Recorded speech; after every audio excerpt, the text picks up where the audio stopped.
네, 아멘입니다. 우리 제목 따라 하시겠습니다. 내가 주를 보았다. 그렇습니다. 이 봄이라는 계절은 아시다시피 본다는 뜻의 의미라고 그랬어요. 보는 계절, 삼라만상의 푸르름, 꽃, 화려함 얼마나 가득합니까? 요즘에 여러분 곳곳에 보면 형형색색의 꽃들이 만발하죠. 아무리 우리가 무감각한 무심한 감정을 가졌어도 꽃들을 볼 때 자연스럽게 감탄사가 쏟아져 나옵니다. 이야, 저것 봐라, 멋지다, 어쩌면 저렇게 좋을까, 이런저런 감탄사들이 만발해요. 꽃을 보고 이렇게 감탄사를 만발하는 이 보는 시각은 감정적, 감성적인 봄입니다. 그리고 우리 끝나갈 수도 있어요. 아니면 멋진 장면을 기념으로 사진을 찍어 남기든 영상을 찍어 남기든 담아내는 것까지 우리가 보편적으로 해요. 그러나 저 꽃이 벚꽃인지 저 꽃이 이제는 매실인지 저 꽃이 복숭아꽃인지 잘 몰라요. 그러나 너무나 보기 좋아서 가까이 가봅니다. 그리고 찍었던 화면으로 검색을 해봅니다. AI를 통해서 사진을 보이면 대번의 정보가 나오잖아요. 이것은 벚꽃입니다, 매화입니다, 복숭아입니다, 개나리입니다, 산수유입니다, 뭐 이런저런 정보를 알게 되지 않습니까? 그것은 보는 것인데 어떤 감성적인 보는 것하고 차원이 다릅니다. 지식적인 봄입니다. 여기까지 우리 나름대로 그렇게 관찰을 하고 있어요. 그런데 한 발자국 더 나가신 분들이 있어요. 야, 저렇게 아름답고 찬란하게 화려하게 핀 꽃처럼 나도 이쁘게 살다 가야지. 내 인생 남들 보기에 볼썽사나운 모습 보여서는 안 되지. 나도 이 예쁜 색깔의 모습처럼 나이는 들어가더라도 예쁜 모습들을 꾸미며 간직하고 지내야지. 이건 보는 건데 어떤 봄입니까? 여러분, 영적인 봄입니다. 이 세 가지를 놓고 보더라도 감성적인 봄, 또한 지식적인 봄, 영적인 봄. 여러분은 어떤 봄으로 살기를 원하십니까? 다 갇혀 있으면 얼마나 좋아요. 오늘 본문의 말씀 1절부터 18절까지 보면 우리가 간과해서는 안 되는 중요 단어가 7번씩이나 반복이 됩니다. 따라합니다. 본다. 자, 그런지 아닌지 눈으로 스쳐 지나가 봅시다. 20장 1절 옮겨진 것을 보고, 20장 5절 보았으나, 20장 6절 보니, 20장 8절 보고, 20장 11절 보니, 20장 14절 보았으나, 20장 18절 보았다. 몇 번 나와요? 7번 나와요. 이 부활의 놀라운 현장을 스케치하는데 왜 그렇게 봤다를 계속 주구장창 강조할까요? 부활은 가상의 얘기나 일종의 허구가 아니라 현장에서 실증적으로 목격한 직접적인 체험이요, 증거요, 실화다라고 하는 사실입니다. 할렐루야. 앞서 말씀을 드렸어요. 감성적인 봄, 지식적인 봄, 영적인 봄. 오늘 본문에도 공교롭게 20장 1절부터 18절까지 이 봤다라고 하는 7번의 동사는 다 다릅니다. 물론 같은 것도 있어요. 그러나 어떤 면에서는 단계로 가고 있음을 오늘 본문을 주목해서 분해하면 우리가 알 수가 있습니다. 자, 예를 들어 1절, 5절 옮겨진 것을 보고 이젠 놓인 것을 보았으나 그랬어요. 여기서 본다는 것은 쓱 스쳐가는 거예요. 그냥 어떤 감성적인 스케치입니다. 주위에서 주목해서 보지 않는 겁니다. 그냥 스쳐 지나가는 듯이 보인 이 보는 그대 그대로 현상을 얘기하고 있습니다. 그런데 6절을 한번 보시죠. 시몬 베드로는 따라와서 무덤에 들어가 보니 세마포가 놓였고, 베드로는 그냥 보고 끝난 게 아니라 그 자리에 들어가서 그 현장에 직접 눈으로 봤어요. 이게 뭐예요? 지식적인 봄. 이게 사실이냐 아니냐, 말하는 것이 진짜냐 그렇지 않느냐라고 봤다는 얘기예요. 그러다가 우리 다 같이 18절 다 같이 함께 읽겠습니다. 시작.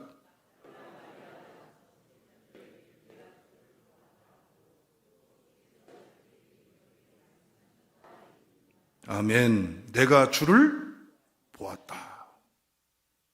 영적으로 체험한 거예요. 막연한 것이 아니라 직접 맞닥뜨려서 체험하고 이게 실화구나 허구가 아니구나, 진짜구나, 정말 맞구나, 뻥이 아니구나라고 동의하는 거예요. 우리의 신앙도 이 3단계 과정의 틈바구니에 존재하는 분들이 많습니다. 어떤 분들은 감성적으로 신앙을 보고 있는 분들이 있어요. 무슨 말이에요? 예배당에 오면은 마음이 평안해. 복잡하게 정신없이 살다가 뭔가 한 시간의 예배에 고요하게 뭔가 이젠 좌정하고 마음을 가다듬고 그러니 평안해. 좋은 말씀 들으니 나쁠 거 없잖아. 좋잖아. 우리 보고 사람 되라고 잘 살라고 하는 말씀 들으니까 참 기분이 좋아. 참 내가 많은 걸 배워. 일종의 우리는 감성 수준에 머물러 있는 신앙인들도 많습니다. 두 번째는 지식적인 수준에 머물러 있는 성도들도 많아요. 무슨 말이에요? 예배당 나와서 성경 공부 프로그램, 이런 배움, 저런 과정들을 공부하면 어때요?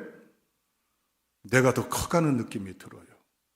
내가 전에는 그냥 몰랐는데 아 이렇구나 그렇구나 아 그래라고 하는 걸 알아가는 깨달음 속에서 얻는 지식적인 봄, 얼마나 커요.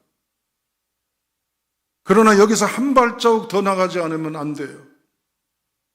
내가 주님이 현존하시는 허구가 아니라 실체라고 하는 사실, 그냥 막연한 가상이 아니라 실체라고 하는 사실을 경험해야 될 줄로 믿습니다. 이게 신앙 체험이요. 그래서 성경은 허구가 아니요.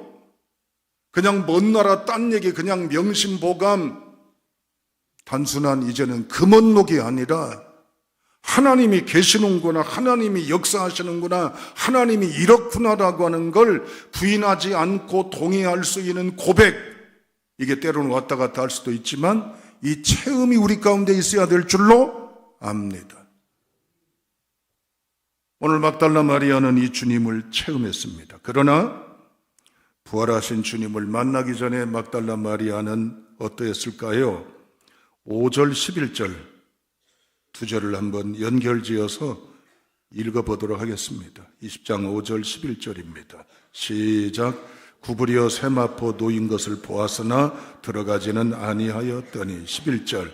마리아는 무덤 밖에 서서 울고 있더니 울면서 구부려 무덤 안으로 들여다 보니. 아멘. 5절에서는 예수님의 무덤 밖에서 봤어요. 11절에는 예수님의 무덤 안으로 들어가 봤어요. 어떻게? 구부려서 안을 들여다 봤어요. 어디를 봤어요? 부활하신 예수님 봤어요. 어디를 봤어요? 무덤을 봤어요. 무덤을 들여다보면 어떤 느낌이 있을까요? 두려움, 무서움, 공포, 절망, 탄식, 패배, 한숨, 상실, 이런 걸 지금 보고 있잖아요. 여러분은 지금 뭘 보고 계십니까? 내 신세가 왜 이래, 내 모양이 왜 이래, 내 운명이 왜 이래, 내 팔자가 왜 이래 보고 계세요? 무덤 들여다보는 것과 똑같아요. 인생살이에 있어서 우리가 느끼는 절박감이 뭔 줄 아세요? 내가 날고 뛰어도 여기까지구나. 내가 너희들 도와주는 것도 여기까지다. 더 이상 어떻게 못한다. 어느 한계점에 맞닥뜨릴 때의 절박감, 자기 자신의 무능력, 처참한 현실.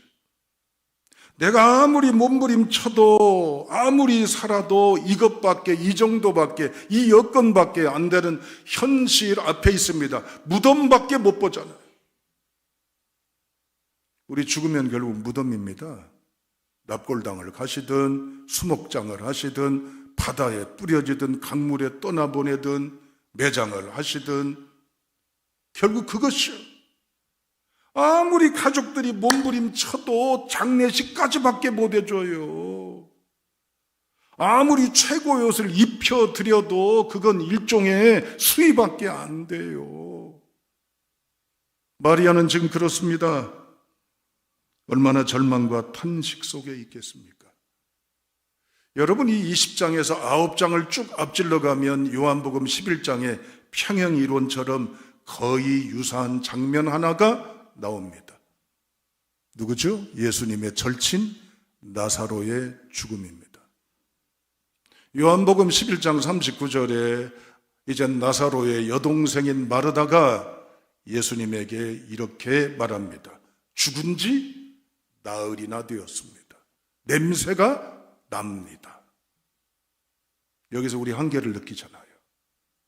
하루 더해가도 어떻게 못해요. 썩는 거 어떻게 못해요. 죽은 것 어떻게 못 살려요. 마르다의 현실적인 탄식입니다. 무덤을 봅니다. 주목합니다. 그런데 11장 40절에 예수님 말씀하십니다. 내 말이 내가 믿으면 하나님의 영광을 보리라. 여기서 여러분 고민하십시오. 내 눈앞에 펼쳐진 현상, 현장, 실화, 현재, 이것 속에서 받아들여야지라고 우리가 그냥 아무리 묘안을 짜내도 그것밖에 못하는 현실, 한 발자국도 어떻게 나아질 것도 없는 벽 앞에 이 무덤에 갇힌 냄새나는 처참한 현실에게 인정하고 끝날 겁니까? 주님의 말을 믿으면 내 상식, 계산, 방법을 초월한 하나님의 기적과 승리와 역사가 있음을 믿으실랍니까? 둘 중에 하나를 결정하십시오. 예수님은 그러신 다음에 나사로의 무덤에 가서 뭐라고 말씀하셨어요? 진영아 나오너라 그랬어요. 물론 나사로죠. 그러니까 진영이가 묶이고 매이고 꼬이고 갇히고 눌렸던 것에서 풀리고 자유로워지고 행복해지고 변화되고 승리했습니다. 요한복음 11장의 사건은 요한복음 9장 뒤로 넘어서 20장에 실화가 되어 있습니다. 할렐루야. 부활절은 그냥 기독교 이벤트가 아니에요. 이제는 계란 나눠서 삶은 계란 나눠 먹고 예수님 부활하셨습니다라는 짧은 멘트로 전하는 그냥 기념일이 아니란 말이지요. 부활은 실제적인 거고, 부활은 진행형이고, 부활은 영원한 승리의 복음입니다. 오늘 20장 18절을 다시 주목하십시오. 우리는 이 18절을 그냥 넘어갈 수 없어서 지금 세 번째 읽어봅니다. 다시 한번 읽어봅니다. 시작.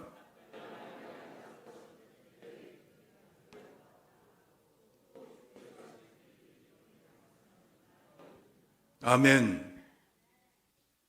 지금 18절에 보면 마리아가 울고 있어요? 무서워하고 있어요? 실망하고 있어요? 체념하고 있어요? 불안해하고 있어요? 아니에요. 당당합니다. 기뻐합니다. 씩씩합니다. 행복합니다. 웃음이 가득합니다. 생기가 넘칩니다. 그거 안 보이세요? 그러면서 직설화법으로 말하는 주어가 18절에 두 번이나 나와요. 그 주어가 두 번이나 나옵니다. 전반 후반. 거기에 갈림길이 또라는 말 앞에 내가 무엇을 보았다? 주를 보았다 하고 또 주께서 자기에게 이렇게 말씀하셨다 이르니라. 둘 중에 하나를 결정하십시오. 여기 주어가 두 개 나와요. 내가 하고 주께서 하고. 그러나 이 기법은요, 뒤에 부분이 강조되는 기법입니다. 우리가 여기서 이걸 아셔야 됩니다. 누가 주인입니까? 누가 인생을 무눴다, 세웠다, 끌었다, 짧아 끊었다, 이어졌다, 누가 합니까? 내가 합니까? 주가 합니까? 내 손으로 합니까? 주의 손으로 합니까? 내 의지대로 됩니까? 하나님의 뜻대로 됩니까? 동의하세요? 부활 사건은 먼저 고백할 것이 있어요. 주님이 하시고 주님의 승리고 주님이 역사하시는 거지. 내가 뚫고 나가고 내가 넘어가고 내가 이겨내고가 아닙니다. 아멘. 우리는 해봐야 무덤까지밖에 못 간다니까요. 이것까지밖에 안 된다니까요. 뛰어봐야 뭐요? 벼룩이요. 뒹굴어봐야 그것밖에 못해요. 그러나 그 너머에 주께서 하신 놀라운 역사를 바라보는 성도가 다 될 수 있기를 주님의 이름으로 축원합니다. 그런데 이렇게 주께서라고 인정하기 전에 어떤 사건이 있었을까요? 다 같이 14절을 읽어보시죠. 14절입니다. 자, 읽습니다. 시작.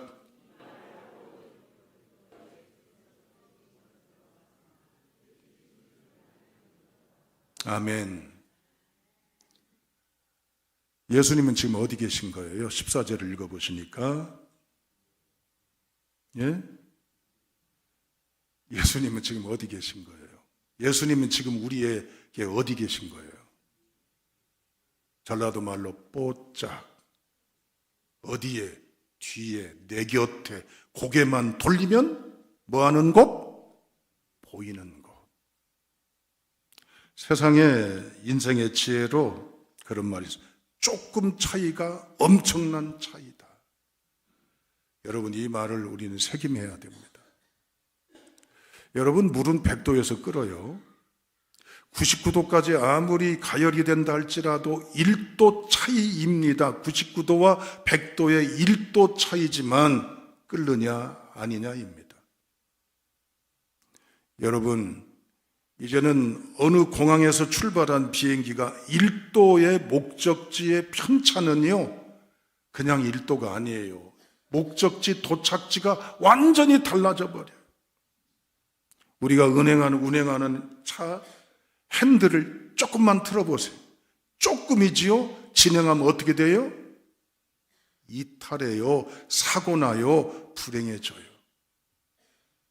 조금 차이가 아무것도 아닙니다. 우는 것, 불안해하는 것, 낙심하는 건 누구나 할 수 있어요. 여기까지니까.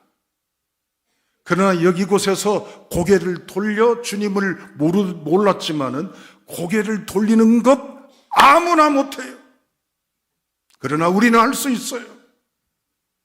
그때 거기서 고개를 돌려서 내 곁에 계신 주님을 만났기에, 그 주님과 함께 했기에 우리는 일어나 저와 여러분들이 지금 여기까지 살아온 줄로 믿습니다. 누가복음 8장 2절에 보면 막달라 사람 마리아라고 나와요. 마리아는 귀신 들린 여종입니다. 여러분, 마리아를 그 당시 동네 사람들의 호칭으로 말하려면 묵음 처리를 해야 돼요.